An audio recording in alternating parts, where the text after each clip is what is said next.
আসসালামু আলাইকুম, অবিরাম বাংলা সংবাদে সবাইকে স্বাগত জানাচ্ছি। আমি চিন্তিয়া হক। শুরুতেই বিআরবি কেবল সংবাদ শিরোনাম। ঈদে ঘরমুখ মানুষের ট্রেন যাত্রা শুরু। সকালে কমলাপুর রেলওয়ে স্টেশন থেকে রাজশাহীর উদ্দেশ্যে ছেড়ে গেছে ধূমকেতু এক্সপ্রেস। প্রথমবারের মতো সমুদ্রগামী ফেরি যুগে প্রবেশ করল বাংলাদেশ। চট্টগ্রাম সন্দ্বীপ সাগর পথে চালু হলো ফেরি সার্ভিস। খুশি বিচ্ছিন্ন দ্বীপের বাসিন্দারা।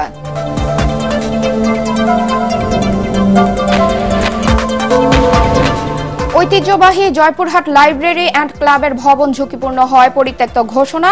ক্লাব কর্তৃপক্ষের উদাসীনতায় নষ্টের মুখে প্রায় 20,000 বই।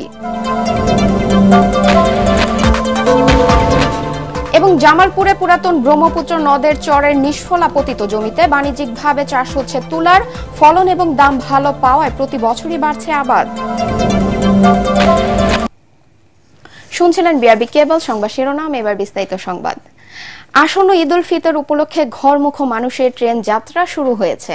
সকাল 7টার দিকে কমলাপুর রেলওয়ে স্টেশন থেকে রাজশাহীর উদ্দেশ্যে ছেড়ে গেছে ধূমকেতু এক্সপ্রেস। এ ট্রেনের মাধ্যমে ঈদ উল ফিতরের ট্রেন যাত্রা শুরু হয়। আজ যারা যাত্রা করছেন তাদের আগাম আসনের টিকিট গত 14 মার্চ বিক্রি করে রেলওয়ে। যথাক্রমে এই টিকিট বিক্রি চলে গত 20 মার্চ পর্যন্ত। সেই ধারাবাহিকতায় 30 মার্চ পর্যন্ত ট্রেনের ঈদ যাত্রার অনলাইন টিকিট নিয়েছেন যাত্রীরা। ঈদে ঘরমুখ মানুষের যাতায়াতে বিশেষ ব্যবস্থা নিয়েছে বাংলাদেশ রেলওয়ে। এছাড়া সারা দেশের বিভিন্ন জায়গায় চলাচল করা ট্রেনগুলো বিশেষ ব্যবস্থায় চলবে বলেও জানিয়েছেন রেলওয়ে কর্তৃপক্ষ। দর্শক, কমলাপুর রেলওয়ে স্টেশনে আছেন আমাদের সহকর্মী আদ্দিন সজীব। আমরা এখন সরাসরি চলে যাচ্ছি তার কাছে। আদ্দিন, ঈদ যাত্রায় যাত্রী চাপ কেমন দেখছেন? শিডিউল বিপর্যয় কি হচ্ছে? যাত্রীরা কি বলছেন? প্রথম দিনে অনেকটাই স্বাভাবিক প্রক্রিয়া আমাদের কাছে মনে হচ্ছে। আমরা দেখেছি যে পরিমাণ সিট রয়েছে ঠিক সেভাবেই যাত্রীরা আসছেন এবং বেশিরভাগ ক্ষেত্রেই ট্রেনের যে শিডিউল সেটা আমরা 10-5 মিনিট 15 মিনিট দেরি হচ্ছে, কিন্তু স্বাভাবিক সময়ই আমরা দেখতে পাচ্ছি যে মোটামুটি ঠিক আছে। আমরা ট্রেনের একেবারেই ভিতরে রয়েছি। আমরা একটু কথা বলতে চাই, আসলে এক্সপেরিয়েন্সটা কেমন? ঈদ বাড়ি যাচ্ছেন, আপনাদের আসলে কোনো অসুবিধা হয়েছে কিনা? না, তেমন কোনো অসুবিধা হয়নি। ওভারঅল আলহামদুলিল্লাহ। টিকিট পেতে না, টিকিট 10 দিন আগেই কাটা হয়েছে। তো টিকিট কাটার জন্য যেটা হয়েছে সেরি থেকেই আর কি জাগে থাকা লাগছে, কারণ 10 মিনিটের মধ্যে সব টিকিট বুকড। আর আজকের দিনের যে এক্সপেরিয়েন্স, শিডিউল ঠিক আছে সবকিছু? হ্যাঁ, সকাল সকাল আলহামদুলিল্লাহ উঠে পড়ছি। 9টার দিকে স্টেশনে চলে আসছি। ট্রেন কখন ছাড়বে? ট্রেন 10টা 15 ছাড়ার কথা আছে। তার মানে আগে ভাগেই এসেছে? হ্যাঁ, অনেক আগে আসছে। ওকে, একটা বিষয় পরিষ্কার যে ট্রেন যে সময়ে ছাড়ার কথা তারও নির্ধারিত সময়ের আগে ট্রেনটা এসে পৌঁছেছে। আমরা আরও প্রায় 10টা থেকে 11টা ট্রেনের খবর জানি যেগুলো মোটামুটি ঠিক সময়ে ছেড়ে গেছে। এর মধ্যে একটা যেটা কিশোরগঞ্জ গামী একটা ট্রেন, সেটা ঈদ যাত্রায় আজকে প্রথম দিনে ঘণ্টা খানেকের মতো বিলম্ব হয়েছে, যে তথ্য আমাদের কাছে রয়েছে। সকাল থেকে যাত্রা শুরু হয়েছে ট্রেনের প্রায় 7টার কাছাকাছি সময় থেকে। এরপর থেকে আমরা দেখেছি যে সাধারণ যে মানুষ, যারা ঘরমুখ মানুষ, ঈদে গ্রামে ছুটে যেতে চান প্রিয় মানুষের কাছে, তাদের মধ্যে ব্যাপক উৎসাহ উদ্দীপনা আমরা দেখেছি। ঈদকে কেন্দ্র করে মানুষের মধ্যে যে আগ্রহ সেটা অনেক বেশি পাওয়া গেছে। সব মিলিয়ে এই মানুষগুলো এবং আমরা ট্রেনের ভিতরের যে চিত্র দেখালাম, তাতে করে মানুষের মধ্যে যে উৎসব সেটা একেবারেই পরিষ্কার। রেলওয়ে কর্তৃপক্ষ বলছে যে প্রত্যেক দিনের যে তাদের যাত্রা এবং তার জন্য যে প্ল্যান, তাতে বিশেষ ট্রেনের ব্যবস্থা রয়েছে। এবং আজকে একটু পরে আপনি শুনলেন যে 10টা 15তে এটা ছেড়ে যাবে, তারও অনেক আগে এসছে। এবং এই ভিতরে যে যাত্রীদের আমরা দেখতে পাচ্ছি তারা মোটামুটি সবাই চলে এসছেন।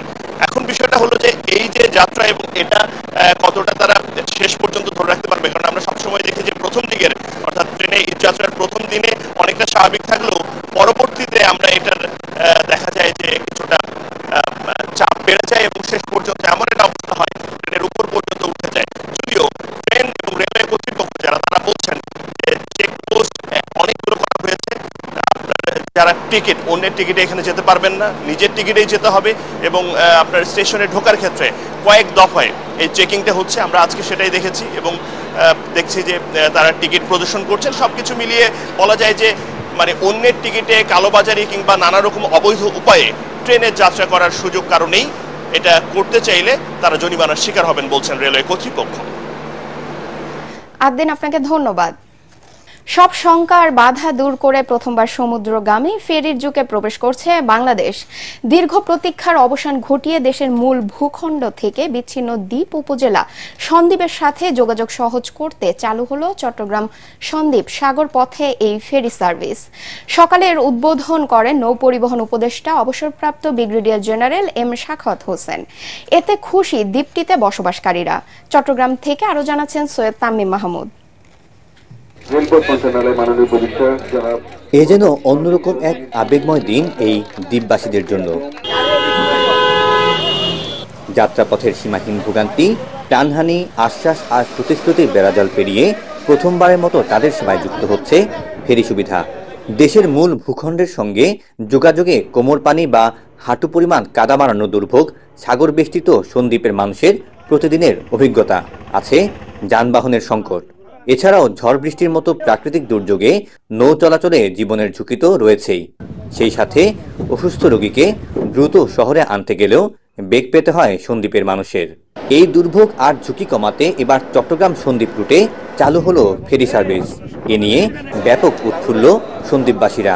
প্রাণের এই জনপদ নিয়ে তারা এখন বুনছেন নতুন স্বপ্ন।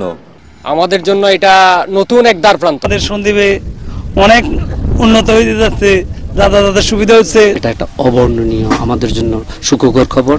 আমরা আনন্দে আবেগে আপ্লুত। সীতাকুণ্ডের বাঁশবাড়িয়া প্রান্ত থেকে দ্বীপের গুপ্তছড়া ঘাটে দিনে 2 বার আসা যাওয়া করবে এই ফেরি। পারাপারে যাত্রীপ্রতি ভাড়া আসনভেদে 80 থেকে 100 টাকা। আর পরিবহনের ক্ষেত্রে সর্বনিম্ন মোটরসাইকেল 150 ও সর্বোচ্চ 10 টাকার যানে 5700 টাকা। তবে সমুদ্রের উত্তাল ঢেউয়ে এমন প্রকল্পের অবকাঠামো বর্ষায় কতটুকু স্থায়ী হয় সেটি ভাবাচ্ছে সংশ্লিষ্টদের।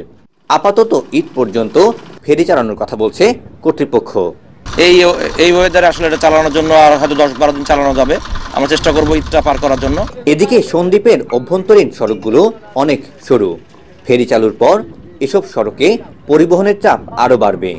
তাই এই দিকেও নজর দেওয়ার কথা বলছেন সন্দ্বীপবাসী। যে পরিমাণে যানবাহনগুলো আসবে ওগুলোর জন্য আমাদের আগে রোডগুলো প্রশস্ত করতে হবে। ভিতরে আমাদের ডাবল কোনো রোড নাই। সীতাকুণ্ডের বাঁশবাড়িয়া থেকে নৌ রুটে সন্দ্বীপের দূরত্ব 16.5 কিলোমিটার। এই দূরত্ব পাড়ি দিতে ফেরির সময় লাগবে প্রায় 1.5 ঘন্টা। সৈয়দ তামিম মাহমুদ, এটিএন বাংলা, চট্টগ্রাম। ঐতিহ্যবাহী জয়পুরহাট লাইব্রেরি অ্যান্ড ক্লাবের ভবন ঝুঁকিপূর্ণ হওয়ায় পরিত্যক্ত ঘোষণা করে তালা লাগিয়েছে কর্তৃপক্ষ। এতে ক্লাব কর্তৃপক্ষের উদাসীনতায় নষ্টের মুখে প্রায় 20,000 বই। লাইব্রেরির সদস্য ও বই প্রেমীরা বলছেন, বইগুলো দ্রুত ভবন থেকে না সরালে পর্যাপ্ত আলো বাতাসের অভাব ও পোকামাকড়ের আক্রমণে অচিরেই নষ্ট হবে মূল্যবান বইগুলো। জয়পুরহাট প্রতিনিধি রফিকুল ইসলাম রফিকের রিপোর্ট, জানাচ্ছেন মনির হোসেন তপু। জেলা শহরের শহীদ ডাক্তার আবুল কাশেম ময়দানের পাশে 1947 সালে স্বল্প সংখ্যক বই নিয়ে বেসরকারি উদ্যোগে যাত্রা শুরু করে জয়পুরহাট লাইব্রেরি ও ক্লাব। স্কুল কলেজের শিক্ষক শিক্ষার্থী সাধারণ মানুষের পদচারণায় সবসময় মুখর থাকত এই লাইব্রেরিটি। তবে এই ভবনটি পুরাতন ও দীর্ঘদিন সংস্কার না করায় ঝুঁকিপূর্ণ হওয়ায় পরিত্যক্ত ঘোষণা করেছে কর্তৃপক্ষ। এদিকে ভবনে থাকা ইতিহাস, ঐতিহ্য, উপন্যাস, নাটক, রম্য রচনা সহ মূল্যবান প্রায় 20,000 বই রক্ষায় দ্রুত স্থানান্তর করার দাবি জানিয়েছেন বইপ্রেমীরা। যে বইগুলা ওখানে আছে এটা আমরা টাকা দিয়েও কিনতে পাবো না। পুরনো বইগুলাকে অবশ্যই যত্ন করে রাখার জন্য আমি আমার জয়পুরহাটবাসীর পক্ষ থেকে আমি এই দাবিটুকু জানাই। দীর্ঘ 12 বছর ধরে এই লাইব্রেরি ক্লাবে কোনো নির্বাচন বা গণতান্ত্রিক চর্চার বিষয়গুলো আমরা দেখতে পাচ্ছি না। বইগুলোর সরানোর ব্যাপারে অসহায়ত্বের কথা জানায় লাইব্রেরি কর্তৃপক্ষ। মিনিস্ট্রিতে কাগজ দিলাম, তাতে 1 কোটি কত টাকা একটা বাজেট আসছিল। সেটা ওই যে ডিসির আমলে, তাতে এক চিঠি লিখে জানায় যে এত টাকা একটা লাইব্রেরিকে দেওয়া সম্ভব নয়। মূল্যবান বইগুলো যাতে নষ্ট না হয় সেজন্য বিধি মোতাবেক ব্যবস্থা নেওয়া হবে বলে জানান কর্মকর্তারা। লাইব্রেরিয়ান ক্লাবের বিষয়টিও হচ্ছে আমি আসার পর অবগত হয়েছে, কিন্তু আমাদের এখানে এই সংক্রান্ত আসলে সেরকম ডকুমেন্ট ওভাবে খুঁজে পাওয়া যাচ্ছে না। তো আমরা অলরেডি যিনি দায়িত্বে ছিলেন তাকে খবর দিয়ে এনেছিলাম এবং তাকে আমার সংরক্ষিত সকল ফাইল নথিপত্র আমার অফিসে জমা দেওয়ার জন্য বলে দিয়েছি। অবিলম্বে ভবনটি পুনর্নির্মাণ সহ বইগুলো নিরাপদ জায়গায় স্থানান্তরের দাবি বইপ্রেমীদের। মনির হোসেন তপু, এটিএন বাংলা, ঢাকা। জামালপুরে পুরাতন ব্রহ্মপুত্র নদের বুকে জেগে ওঠা চরের নিষ্ফলা পতিত জমিতে বাণিজ্যিকভাবে চাষ হচ্ছে তুলার। অন্য ফসলের তুলনায় তুলার ফলন এবং দাম ভালো পাওয়ায় প্রতি বছরই বাড়ছে তুলার চাষ। তবে এবার আবহাওয়া প্রতিকূলে থাকায় তুলার ফলন কিছুটা কম হবার শঙ্কা চাষিদের।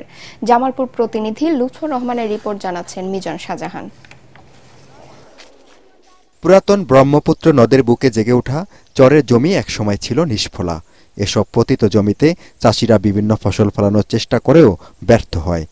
2006 সাল থেকে তুলা উন্নয়ন বোর্ডের সহযোগিতায় অনাবাদী এসব জমিতে হাইব্রিড ও উন্নত জাতের তুলা চাষে বদলে দিয়েছে এই অঞ্চলের কৃষকদের জীবনযাত্রা। প্রতি বিঘা জমিতে তুলা চাষে 15 থেকে 20 হাজার টাকা খরচ হলেও উৎপাদিত তুলা 4 হাজার টাকা মনে বিক্রি করে কৃষকরা পাচ্ছেন 50 থেকে 60 হাজার টাকা। এবার বছর 25 থেকে 30 হাজার টাকা খরচ হইতেছে, আর আমরা বিক্রি করতেছি 45 হাজারের মতো। অন্যবার যাই ফলন হয়েছে, এইবার মনে করলেন এইগুলো ইয়ার জন্য সার বিষের জন্য আপনার ফলন কম। চলতি বছর জামালপুরের বিভিন্ন চরাঞ্চলে 300 হেক্টর জমিতে তুলা চাষ হয়েছে। প্রতি বিঘা জমিতে এবার 15 থেকে 16 মণ তুলা উৎপাদন হবে বলে আশা করছেন স্থানীয় কৃষকরা। তুলার দাম মোটামুটি গত 100 বাড়ে, তারপর আঙ্গুর লাভ হইতাছে না। যত দিন কাটাচ্ছে তত লাভের পরিমাণ কমতাছে। তুলার দামটা বাড়তি হয় তাহলে আঙ্গুর পুষিব, হইলে আমরা আবাদ করব, নইলে আমরা আবাদ করব না। চাষিদের সার ও উন্নত জাতের বীজ সরবরাহ সহ সার্বিক সহযোগিতা করা হচ্ছে বলে জানান এই তুলা উন্নয়ন কর্মকর্তা। আংশিক বৃষ্টিতে ক্ষতিগ্রস্ত হওয়ার পরেও তুলার ফলন ভালো।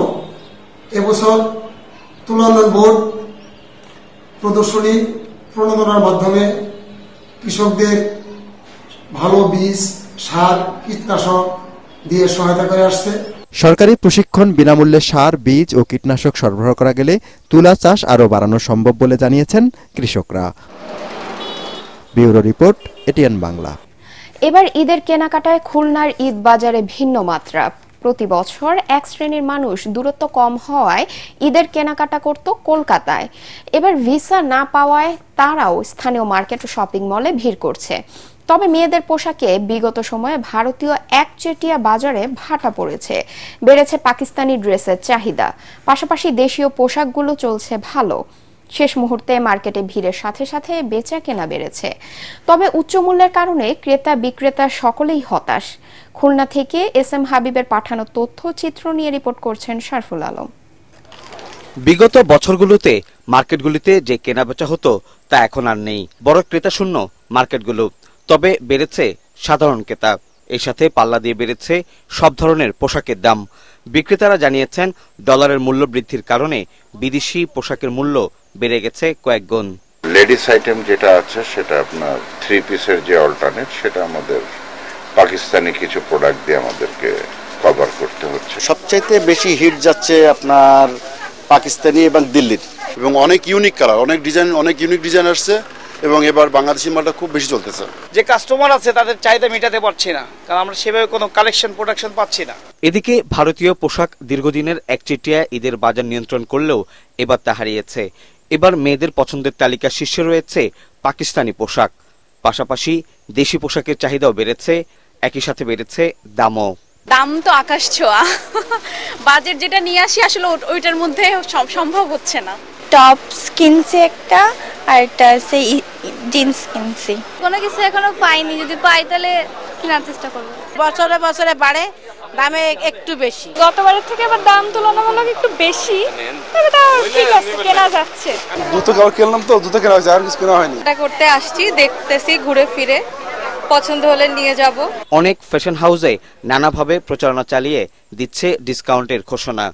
ছেলেদের পোশাকে এবার চায়না বড় জায়গা করে নিয়েছে। তবে গজ কাপড় বিক্রি তেমন না হওয়ায় এবার টেইলার্সের কারিগরগুলো অলস সময় কাটাচ্ছেন। Bureau report, ATN Bangla. Partex খেলার খবর।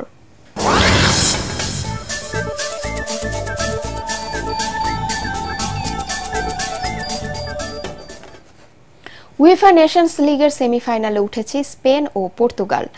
নেদারল্যান্ডসকে টাই ব্রেকারে 5-4 গোলে হারিয়েছে স্পেন, আর ডেনমার্কের বিপক্ষে 5-2 গোলে জয় পেয়েছে পর্তুগাল। এস্তাদিও দা মেস্তেলায় মিকেল ওয়ারজাবালের গোলে 8 মিনিটে এগিয়ে যায় লা রোজারা। নেদারল্যান্ডসকে সমতায় ফেরান মেমফিস দিপাই। আক্রমণ পাল্টা আক্রমণের খেলায় ওয়ারজাবাল আর লামিন ইয়ামাল আরও 2 গোল করেন। সেই গোল শোধ দেন মাতসেন ও সিমন্স। তাতে খেলা গড়ায় টাই ব্রেকারে। সেখানে ডনিয়েল মালেন্সের শট ফিরিয়ে স্পেনকে সেমিতে তোলেন উনাই এমেরি। আরেক ম্যাচে ডেনমার্ক ও পর্তুগালের খেলা 76 মিনিট পর্যন্ত 2-2 গোলে ড্র থাকে। এরপর ত্রিনকাওয়ের জোড়া গোল আর গনসালো রামোসের গোলে বড় জয় নিয়ে সেমিতে উঠে পর্তুগাল। চেন্নাইয়ে আইপিএল এর ম্যাচে মুম্বাই ইন্ডিয়ান্সকে 4 উইকেটে হারিয়েছে চেন্নাই সুপার কিংস। এমএস সিদাম্বর স্টেডিয়ামে আগে ব্যাট করতে নেমে 36 রানে 3 উইকেট হারিয়ে বিপদে পড়ে রোহিত শর্মার দল। সেই চাপ থেকে আর বের হতে পারেনি তারা। শেষ পর্যন্ত 9 উইকেটে 155 রান তোলে মুম্বাই। সর্বোচ্চ 31 রান আসে তিলক ভার্মার ব্যাটে। জবাবে রাচিন রবীন্দ্রর অপরাজিত 65 রানের ইনিংসে 5 বল হাতে রেখে জয় নিশ্চিত করে চেন্নাই। ঋতুরাজ গায়কোয়াদ খেলেন 53 রানের ইনিংস। এশিয়ান কাপ ফুটবলের বাছাই পর্বে ভারতকে হারিয়ে দেশবাসীর আশা আকাঙ্ক্ষার প্রতিফলন ঘটাতে চান বাংলাদেশের খেলোয়াড়রা। আর এই কাজে লাল সবুজের দলকে সাহসী করে তুলেছে ইংলিশ প্রিমিয়ার লিগে খেলা প্রবাসী ফুটবলার হামজা চৌধুরী। আগামীকাল আসামের রাজধানী শিলংয়ের জওহরলাল নেহেরু স্টেডিয়ামে সন্ধ্যায় মুখোমুখি হবে 2 দল। পরাগারমানের রিপোর্ট। এএফসি এশিয়ান কাপ বাছাই পর্বে বাংলাদেশকে রুখে দিতে নানা কূটকৌশলের আশ্রয় নিয়েছে ভারত। আসামের রাজধানী শিলংয়ে পদে পদে ভোগান্তির শিকার হতে হচ্ছে লাল সবুজের দলকে। তবে দলের মিডফিল্ডার ইব্রাহিম আশাবাদী, জানান চ্যালেঞ্জ থাকবেই, সেটা মানিয়ে নিয়েই এগিয়ে যেতে হবে। ভারতের জালে গোলও করতে চান তিনি। আমাদের কমপ্লিটলি এটা টিম ওয়ার্কের উপর কাজ করে। আমরা সবাই সুযোগ যেই পাই সবাই গোল করার চেষ্টা করব, কিন্তু আমাদের ফার্স্ট টার্গেট থাকবে যে ভালো করার। কোচ যে প্ল্যানিং এই কাজ করতেছে আমরা ওই প্ল্যানটা অ্যাপ্লাই করতে পারতেছি কিনা এটার উপরে। ভারতের অসহযোগিতা সত্ত্বেও কাবরেরার দলের তারকা ডিফেন্ডার তপু বর্মন অবশ্য ভালো খেলার ব্যাপারে আশাবাদী। প্রিমিয়ার লিগ খেলা হামজা চৌধুরীর সমন্বয়ে দেশের মানুষের আশা পূরণে সচেষ্ট থাকবেন বলেই জানান তিনি। আমাদের মনোযোগী হতে হবে এবং 100% দিয়ে কনসেন্ট্রেট রাখতে হবে। আর যেটা বললেন যে সেট পিসে পজিটিভ, যেটা আপনার আমি ঘরোয়া লিগে আপনার প্রায় 7টা গোল করেছি, তো অবভিয়াসলি এটা আমাকে একটু মোটিভেটেড করে যেন আমি এই ম্যাচেও যেন দেশের জন্য গোল করতে পারি। এটা আমার একটা টার্গেট থাকবে। আর একটা টার্গেট থাকবে যেন গোল কনসিড না করি। ম্যানেজার আমির খান অবশ্য নিজেদের প্রস্তুতিতে খুশি। তিনি জানান ভারত অসহযোগিতা করতে পারে ধারণা করেই মানসিক প্রস্তুতি ছিল তাদের। এটা ছেলেদের জন্য আমাদের মানে এই দিকটা আমি বলবো যে এই দিকটা আমরা কভার করে এসেছি। এখানে ওরা কিন্তু সবাই ঠান্ডাটাকে করছে। এত প্রতিকূলতার মধ্যে আমাদেরকে তো খেলতে হবে, আমরা খেলার প্রিপারেশন নিয়ে আসছি। ভারতের শিলংয়ে মঙ্গলবার এশিয়ান কাপের বাছাইয়ের 3য় রাউন্ডের খেলায় স্বাগতিকদের মুখোমুখি হবে বাংলাদেশ। পরাগারমান, এটিএন বাংলা। শেষ করার আগে বিআরবি কেবল সংবাদ শিরোনাম আরেকবার। ঈদে ঘরমুখো মানুষের ট্রেন যাত্রা শুরু। সকালে কমলাপুর রেলওয়ে স্টেশন থেকে রাজশাহীর উদ্দেশ্যে ছেড়ে গেছে ধূমকেতু এক্সপ্রেস।